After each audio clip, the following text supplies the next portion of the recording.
Жана орустар кеткенден кийин мага бир депутат айтып калды. Эмке сиз эмне эле дал октоп чуркап атасыз?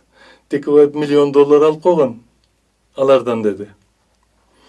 Сиз билесизби деди. Жок, билбейт экенмин деп эле мен сразу звонить этип Чотоновду чакырдым. Дүйшөн келип кетчи мага деп. Келди. Десем, $1 миллион алып койгон турбайсыңарбы тигилерден? Ал эмнеге алдыңар? Эмне кыласыңар?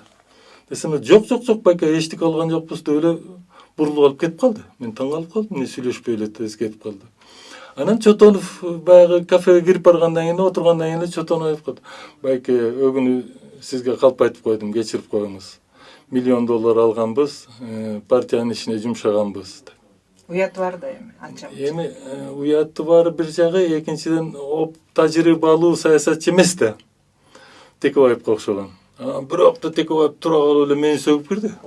Сенин кандай ишиң бар, финанс иштерге кийлишкен партиянын тигиндей мындай деп эле катып айта баштады. Мен айттым, сенин катынын партиясыбы? Партияда болгондон кийин бардык иште акылдашып жашайт. Эмнеге алдыңар, эмне кылыш керек, тиги бу. Мен силерден доля сурап атамбы? Деп экөөбүз катты урушуп кеттик да, ошодон чыгып алып кетип калдым мен. Узун сөздүн Мына ушундан башталган биздин чоң чырыбыздын. Бүгүнкү күнгө чейин келатат. Кол алышып учурашасыңарбы деги?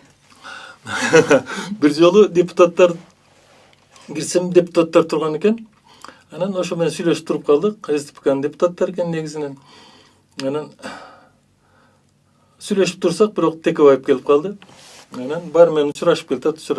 Мен эмне кыларымды билбей калдым да, колун бердим эми. Эл катары өтүп кетер десем. Мен сен менен учурашпайм деди. Деп тартып алды. Да бир сөздү айтты. Мен айттым, рахмат сизге. Ушу колум мародёрлук жугуп калабы деп коркуп турдум эле, раз учурашпаганыгыз жакшы болду деп мен басып кеттим.